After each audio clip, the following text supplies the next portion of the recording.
우리가 세상을 살아가다 보면 아무리 애를 써도 내 힘으로는 해결할 수 없는 문제를 만나게 됩니다. 열심히 노력해도 열리지 않는 문이 존재하기도 합니다. 밤새 고민해 봐도 답이 보이지 않을 때가 있습니다. 이럴 때 우리는 어떻게 행동합니까? 사람들에게 털어놓기도 합니다. 그런데 사람들에게 아무리 털어놓아도 속이 시원해지지 않습니다. 시간이 지나도 사라지지 않는 그 상처가, 그 문제가 우리들에게 찾아올 때가 너무나도 많다라는 겁니다. 이러한 순간이 계속되면 두 가지의 반응이 나타납니다. 첫 번째로는 체념합니다. 아이고, 내 인생이 그렇지, 내 운명이 그렇지 하면서 포기하기도 합니다. 또 다른 반응은 사람을 붙잡습니다. 사람에게 이야기하고 사람에게 하소연을 하며 위로를 찾습니다. 그런데 시간이 지나면 깨닫게 됩니다.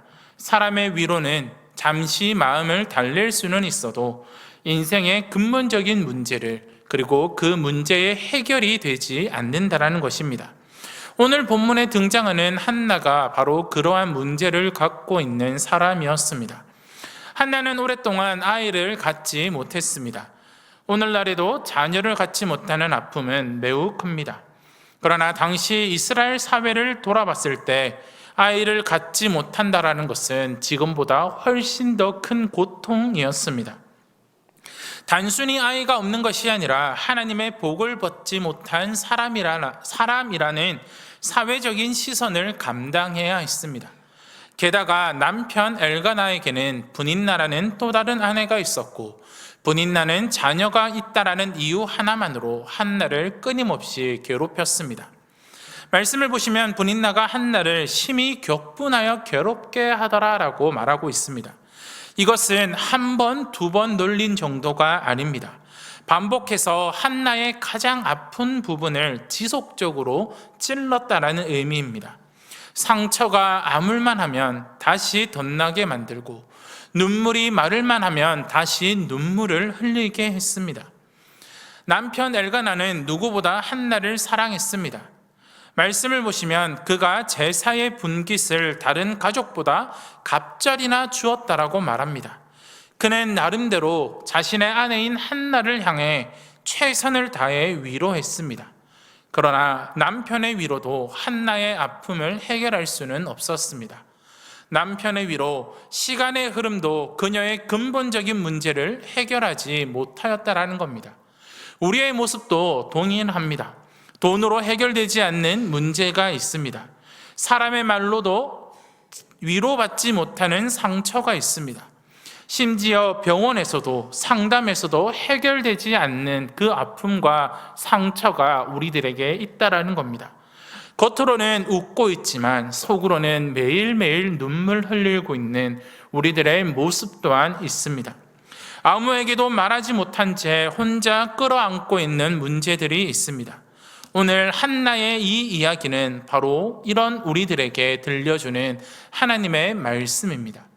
한나는 어떻게 이 문제를 이겨냈을까요? 그럼 우리는 어떻게 우리가 가지고 있는 그 아픔을, 그 문제들을 이겨낼 수 있을까요? 첫째로 한나가 이런 아픔을 이겨낼 수 있었던 이유는 절망에서 일어나 하나님께 나아갔다라는 것입니다. 사무엘상 1장 9절에 보시면 이렇게 말씀합니다. 그들이 실로에서 먹고 마신 후에 한나가 일어나니 그때의 제사장 엘리는 여호와의 전 문설주 곁 의자에 앉아 있었더라. 한나의 행동은 참으로 단순합니다. 일어났습니다.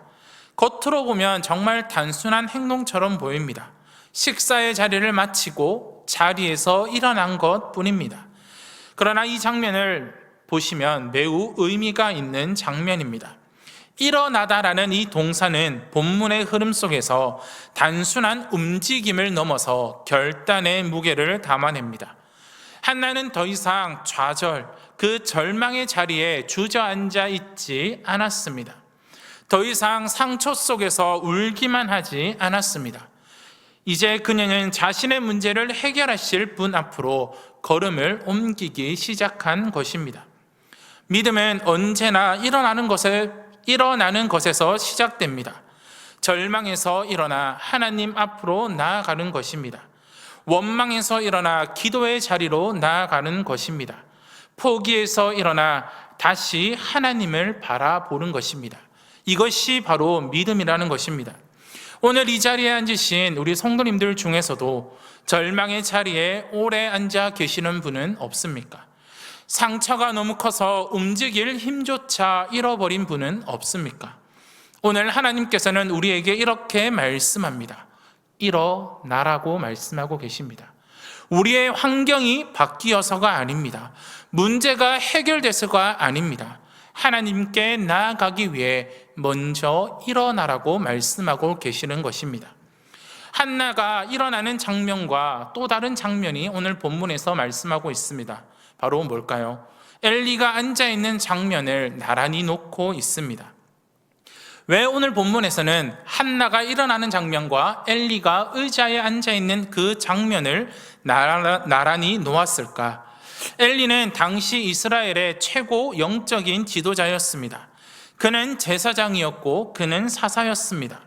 누구보다 하나님을 가까이 해야 할 사람이 바로 엘리였습니다.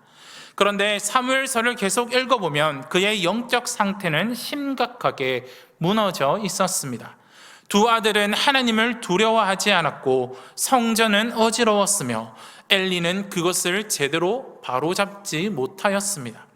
겉으로는 가장 높은 자리에 앉아 있었지만 영적으로는 가장 무기력한 사람이 바로 엘리였다라는 겁니다. 반대로 한나는 어떠합니까? 세상의 기준으로 아무것도 가진 것이 없습니다. 아이도 없었습니다. 명예도 없었습니다. 브릿나에게 조롱도 당합니다. 하지만 그녀는 하나님을 향해 일어납니다. 여기서 우리는 중요한 교훈을 발견할 수 있습니다. 믿음은 교회에 오래 다녔다고 생기는 것이 아닙니다. 믿음은 직분으로 결정되는 것이 아닙니다. 하나님을 향하여 계속 일어나는 사람이 살아있는 믿음의 사람임을 우리에게 말씀해 주고 있다는 것입니다. 우리의 모습은 어떠합니까? 아직도 문제를 붙들고 계십니까? 아직도 사람에게 위로를 받으려고 하십니까? 우리는 그렇게 해서는 안 됩니다. 우리는 한나처럼 이제 일어나야 합니다. 우리의 문제가, 우리의 환경이 바뀌지 않는다 할지라도 우리는 일어나야 됩니다. 하나님께로 나아가야 된다는 것입니다. 그것이 그 문제를 해결하는 첫 시작이 된다는 사실입니다. 사랑하는 성도 여러분, 이 믿음이 우리에게 있었으면 좋겠습니다. 하나님을 향해 일어나는 그 믿음의 결단을 오늘 이 자리에서 함께 했으면 좋겠습니다. 우리의 문제가, 우리의 환경이 바뀌지 않는다 할지라도 우리는 이제 그 자리에서 툭툭 털고 일어나 하나님께로 나아가는 믿음의 사람이 되시기를, 저와 우리 성도님들이 되시기를 주님의 이름으로 축원드립니다. 두 번째로 한나는 하나님 앞에 마음을 남김없이 쏟아 놓았습니다. 본문은 계속해서 한나가 일어나 하나님 앞에 나아가 어떻게 기도했는지를 우리에게 알려주고 있습니다. 사무엘상 1장 10절에 보시면 한나가 마음이 괴로워서 여호와께 기도하고 통곡하며 라고 말씀하고 있습니다. 여기서 마음이 괴로워서라는 말은 마음이 쓰리고 깊이 상했다라는 뜻입니다. 한나는 자신의 감정을 숨기지 않았습니다. 믿음이 좋으니 괜찮은 척 하지도 않았습니다. 아프지 않은 척 하지 않았습니다. 그는 자신이 가지고 있는 그 심정 그대로, 그 아픔 그대로 하나님 앞에 섰습니다. 우리는 종종 기도할 때 우리의 감정을 숨기려고 합니다.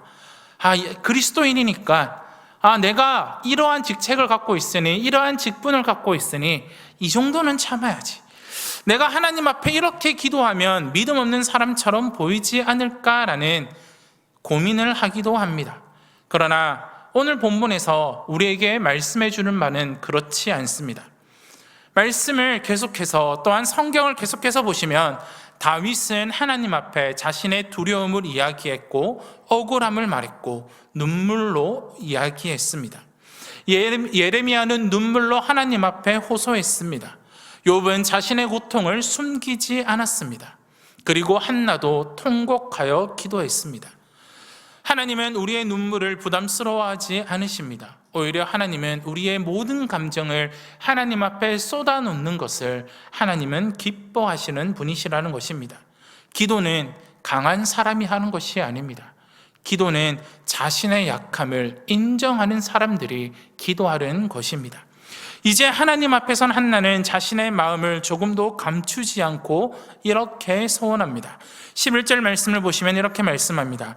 서원하여 이르되 만군의 여호와여, 만일 주의 요정의 고통을 돌보시고 나를 기억하사 주의 요정을 잊지 아니하시고 주의 요정에게 아들을 주시면 내가 그의 평생에 그를 여호와께 드리고 삭도를 그의 머리에 대지 아니하겠나이다. 한나는 기도를 이렇게 시작합니다. 만군의 여호와여. 사무엘상에서 처음 등장하는 하나님의 호칭입니다. 만군의 여호와는 하늘의 모든 군대를 다스리시는 하나님, 온 우주를 통치하시는 절대 주권자를 가리키는 이름입니다. 한나는 자신의 현실을 바라보며 절망할 수밖에 없었습니다. 분인나는 변하지 않습니다. 자신의 몸도 변하지 않았습니다. 세상도 변하지 않았습니다. 그런데 그녀는 이제 그 문제보다 더 크신 하나님을 바라보기 시작했다라는 것입니다. 기도는 바로 이것입니다. 하나님께 문제를 설명하는 시간이 아니라 그 문제보다 하나님이 더 크신 분이심을 내가 인정하는 것이 바로 기도의 시간이라는 것입니다. 우리는 종종 기도하면서 문제를 더 크게 바라봅니다. 하나님, 이 문제가 내게 너무나도 큽니다. 하나님, 도저히 이것은 해결될 수가 없습니다. 하나님, 이미 너무 늦었습니다 라고 이야기합니다. 그러나 한나는 자신의 문제보다 하나님을 더 크게 바라봤습니다. 그래서 그녀는 다친 태를 먼저 바라보지 않고 만군의 여호와를 먼저 불렀다라는 것입니다. 한나는 계속해서 나를 기억하사라고 기도합니다. 여기서 기억하다라는 말은 단순히 잊지 말아 달라는 뜻을 가지고 있지 않습니다. 성경에서 하나님이 누군가를 기억하신다라는 것은 언약에 따라 행동하신다라는 의미를 담고 있습니다.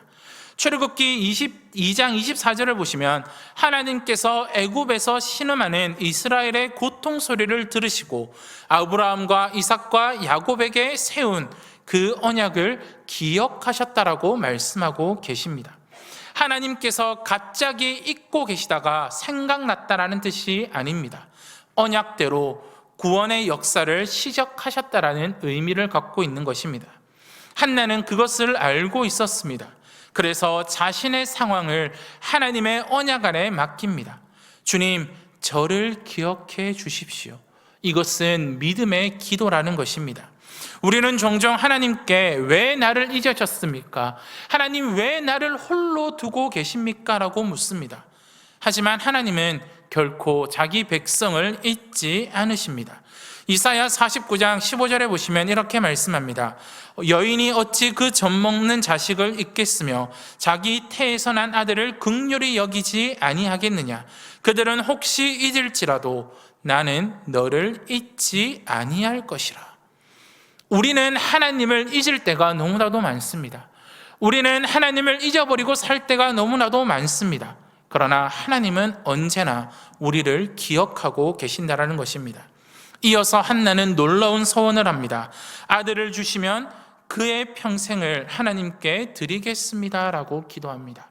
이 장면을 보시면 한나가 하나님과 거래를 하는 것처럼 보입니다. 하나님, 아들을 주시면 내가 자녀를 드리겠습니다 라고 생각할 수 있습니다. 그러나 그것은 잘못된 생각입니다. 한나는 자신의 욕심을 이루기 위해 아들을 구한 것이 아닙니다. 당시 이스라엘은 사사시대의 말기로 영적으로 가장 어두운 시대였습니다. 사람들은 하나님보다 자기의 욕심을 따라 살았고 심지어 영적인 지도자들인 제사장들은 타락했습니다. 그런 시대 속에서 한나는 하나님께 이렇게 고백하고 있는 것입니다. 하나님, 제게 생명을 주신다면 그 생명을 다시 하나님의 나라를 위해 사용하겠습니다. 이것은 거래가 아닙니다. 이것은 하나님을 향한 헌신을 이야기해 주고 있는 것입니다. 은혜를 조건으로 삼은 것이 아니라 은혜를 받으면 그 은혜에 감사로 응답하겠다라는 믿음의 고백이라는 것입니다. 그런데 그 순간 예상치 못한 일이 벌어집니다. 한나가 하나님 앞에 기도드릴 때 입술만 움직이며 간절히 기도했습니다. 그런데 이 모습을 본 엘리 제사장은 그녀를 술 취한 사람으로 오해합니다. 그래서 그녀에게 이렇게 이야기합니다.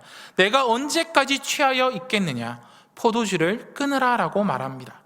참으로 아픈 장면입니다. 평생의 아픔을 안고 하나님 앞에 나아가 울면서 기도하고 있는 그녀를 가장 위로해야 될 제사장이 술 취한 사람으로 오해합니다. 만약에 우리가 이런 상황이면 어떻게 하시겠습니까? 아이고, 이 교회도 다 똑같네. 목사도 나를 몰라주는구나. 내가 다시는 이 교회에, 다시는 저 목사님에게 내가 찾아가지 않겠다라고 반응할 수도 있을 겁니다. 그런데 한나는 그렇게 반응하지 않았습니다. 한나는 오히려 이렇게 이야기합니다. 15절 말씀을 보시면 이렇게 대답합니다. 한나가 대답하여 이르되 내 주여 그렇지 아니하니이다. 나는 마음이 슬픈 여자라. 포도주나 독주를 마신 것이 아니요 여호와 앞에 내 심정을 통한 것뿐이오니. 한나는 엘리에게 내 심정을 통했다라고 이야기합니다. 여기서 통하다라고 번역된 히브리어는 샤파크라는 단어입니다. 이 단어는 물을 남김없이 쏟아 붓는다라는 뜻을 가지고 있습니다. 성경은 이 같은 단어를 시편 62편 8절에서도 사용하고 있습니다. 백성들아 시시로 그를 의지하고 그의 앞에 마음을 토하라. 하나님은 우리의 피난처시로다. 여기서 마음을 토하라라는 이 단어도 동일한 단어입니다. 한나는 자신의 마음을 조금만 드린 것이 아닙니다. 좋은 말만 골라서 기도한 것도 아닙니다. 한나는 자신이 처한 그 상황 가운데서 자신의 상처도 억울함도 눈물도 절망도 하나도 남기지 않고 하나님 앞에 쏟아 놓았습니다. 우리의 마음은 흙탕물이 가득 찬 컵과 같습니다. 그 위에 깨끗한 물만 부으면 어떻게 될까요? 흙탕물은 그대로 있고 깨끗한 물만 넘쳐납니다. 그런데 먼저 흙탕물을 비워야 맑은 물이 들어옵니다. 우리의 마음도 그와 같다라는 겁니다. 우리의 마음에 상처, 억울함, 눈물, 절망이 우리 안에 가득 차 있으면 우리가 평안을 누릴 수 없습니다. 우리가 모든 것을 하나님 앞에 쏟아 놓았을 때 하나님이 주시는 그 평안을 우리가 누릴 수 있게 된다라는 것입니다. 억울함이 가득한데 감사하려고 합니다. 두려움이 가득한데 믿음을 가지려고 합니다. 그러나 하나님은 분명히 우리에게 말씀하고 계십니다. 너의 마음을 내게 쏟아 놓으라고 말씀하고 계십니다. 하나님은 우리의 감정을 숨기기를 원치 않으십니다. 있는 그대로 하나님 앞에 모든 것을 쏟아 놓기를 원하고 계십니다. 사랑하는 성도 여러분, 우리는 상처를 받으면 대부분 사람들에게 먼저 갑니다. 누군가에게 전화합니다. 속상한 일을 계속 이야기합니다. 내 편을 들어줄 사람을 찾습니다. 그런데 그렇게 하고 나면 잠깐은 시원한 것 같지만 다시 마음이 무거워집니다. 사람은 우리의 감정을 들어줄 수는 있지만 우리의 마음 깊은 곳을 새롭게 하지 못하기 때문입니다. 반대로 하나님께 우리의 모든 것을 쏟아놓으면 놀라운 일이 일어납니다. 문제가 해결되지 않습니다. 환경은 그대로입니다. 그런데 우리의 마음이 가벼워집니다. 문제는 그대로인데, 환경은 그대로인데 하나님이 주시는 그 평안이 내 안에 가득 차게 된다라는 것입니다. 기도의 능력은 문제를 즉시 없애는 데 있는 것이 아닙니다. 그 문제를 감당할 하나님의 평안을 우리 안에 부어주시는 데 있다라는 것입니다. 한나처럼 우리의 마음을 하나님 앞에 남김없이 쏟아 놓으시기를 바랍니다. 지금 내 앞에 처한 문제를 감당할 힘이 우리들에겐 없습니다. 지금 내 앞에 처한 그 환경을 바꿀 힘이 우리들에겐 없습니다. 그러나 우리가 그 문제 가운데서, 그 환경 가운데서 우리가 살아갈 수 있는 방법은 하나님께 모든 것을 쏟아놓고 하나님이 주시는 그 평안을 누리시는 저와 우리 성도님들이 되시기를 주님의 이름으로 축원드립니다. 마지막으로 세 번째로 하나님이 먼저 주시는 평안을 누리시기를 바랍니다. 하나님께 마음을 모두 쏟아놓은 사람에겐 하나님은 놀라운 선물을 허락하십니다. 그 선물은 많은 사람이 기대하는 것처럼 문제가 먼저 해결되는 것이 아닙니다. 하나님께서는 우리의 환경보다 먼저 우리의 마음에 평안이라는 선물을 주십니다. 하나님께서는 엘리 제사장을 통해 한나에게 평안의 말씀을 들려주십니다. 17절 말씀을 보시면 이렇게 엘리가 말합니다. 엘리가 대답하여 이르되 평안히 가라. 이스라엘의 하나님이 내가 기도하여 구한 것을 허락하시기를 원하노라 하니. 엘리는 이제야 한나를 오해했음을 깨닫습니다. 그리고 그녀를 축복하며 평안히 가라고 말합니다. 엘리는 한나가 하나님께 무엇을 구했는지를 정확히 알지 못합니다. 그러나 하나님께서 그를 통해서 축복의 말을 전하게 하십니다. 그리고 한나에게 위로와 확신을 주십니다. 이후 한나의 모습은 어떠합니까? 18절 말씀을 보시면 우리가 한나가 어떠한 모습을 가지고 있는지를 알 수 있습니다. 이르되 당신의 요정이 당신께 은혜 입기를 원하나이다 하고 가서 먹고 얼굴에 다시 근심빛이 없더라 라고 말씀하고 있습니다. 이 한 절이 오늘 본문의 결론입니다. 한나는 식사를 합니다. 그리고 성경은, 아니 말씀은 놀랍게도 얼굴에 다시 근심빛이 없더라라고 말씀합니다. 우리는 여기서 한 가지 돌아볼 필요가 있습니다. 한나가 이때 임신을 했습니까? 아닙니다. 분인나가 갑자기 착한 사람이 되어 한나를 떠받들었습니까? 아닙니다. 그의 환경이 달라졌습니까? 아닙니다. 집으로 돌아가면 여전히 동일한 환경과 여전히 동일한 문제를 한나는 가지고 있었습니다. 다친 태도 그대로입니다. 분인나도 그대로입니다. 삶의 문제도 그대로입니다. 그런데 무엇이 달라졌습니까? 문제들이 그대로고 환경이 그대로인데 한나의 마음이 달라졌다라는 겁니다.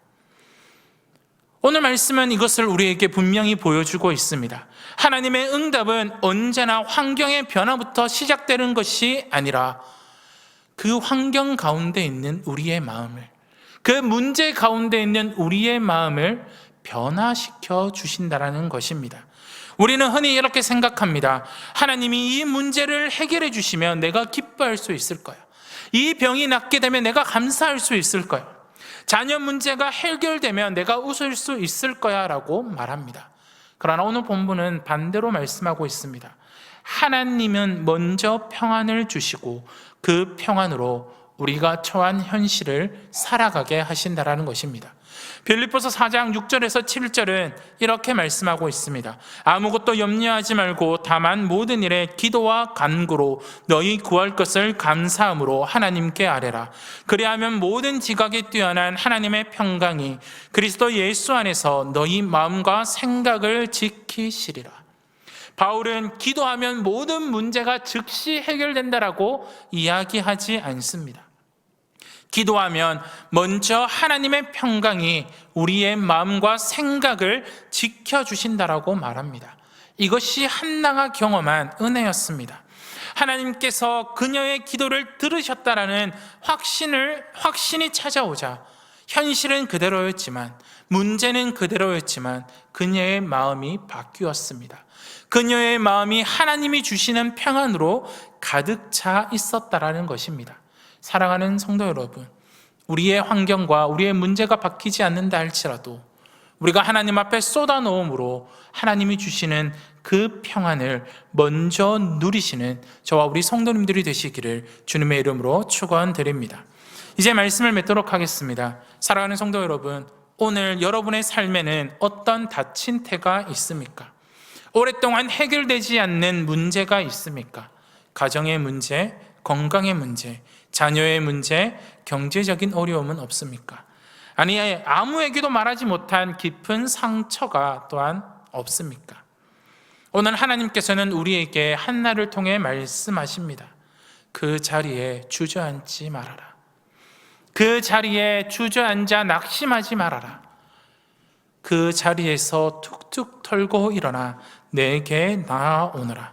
그리고 내 마음을 모두 내게 쏟아 놓으라. 그러면 내가 너에게 주는 그 평안으로 너가 그 문제를 이겨낼 수 있을 것이다 라고 하나님은 말씀하고 계십니다.